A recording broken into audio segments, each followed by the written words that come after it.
Hi, today I want to do a little review of a watch I just picked up. It is the Aquadive NOS Model 77, and I got this from one of the forums, and I am apparently the third owner of this watch. It was originally purchased in January of 2015, but from the looks of it, it's hardly been used. Now, a little bit about the history of the brand. Um, Please just take this all with a grain of salt.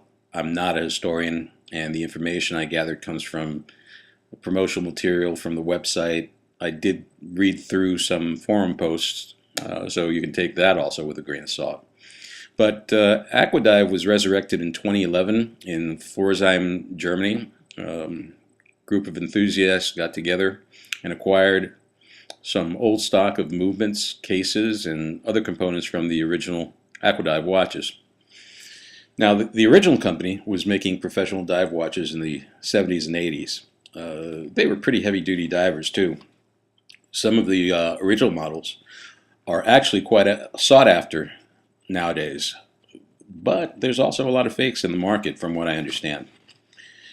The originals had monoblock cases with depth ratings of 1,000 meters, and some had electronic depth gauges as well.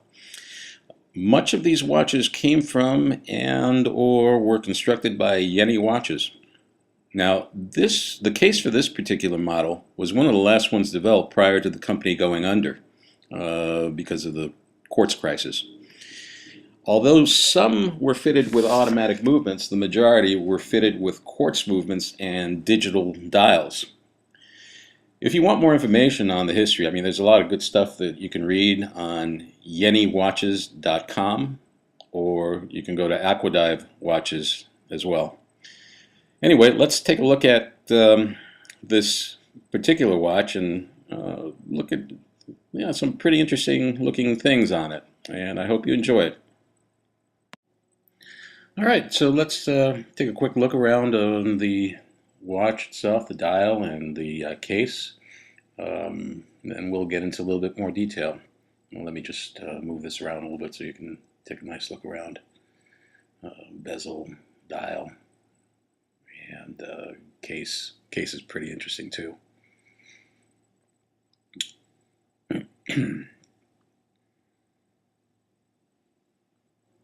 Okay, so you see the side is PVD coated. You also have the helium escape valve at 2 o'clock, and a really nice galvanized dial, double galvanized from what I think I read. The measures 41 millimeters diameter and just a little bit under 18 on the depth. Let's look at the case back. It's really nice, and like I said, you can barely see any use on it. It is a pretty big case back, and the depth rating on this is 500 meters. Although on the dial itself it'll say 200.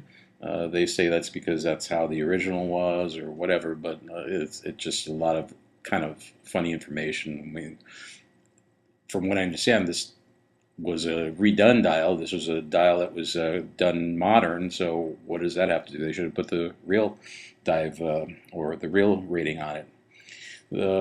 Okay, the bezel moves nicely, 60 clicks around the dial, and yeah, very nice, solid, and smooth run through.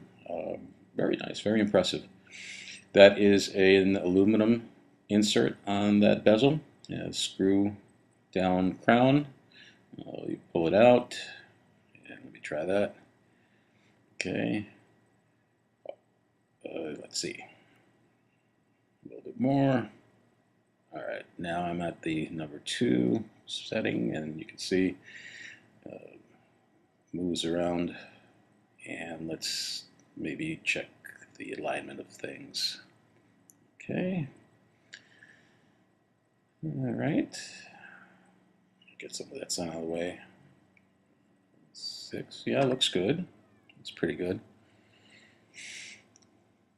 Okay, so let's push this in one, and now let's move the date wheel. And, okay, you do that clockwise, and nicely as well. It's the same as the rest of the case and the white lettering. Alright, so let's screw down the case now and just take a quick look around.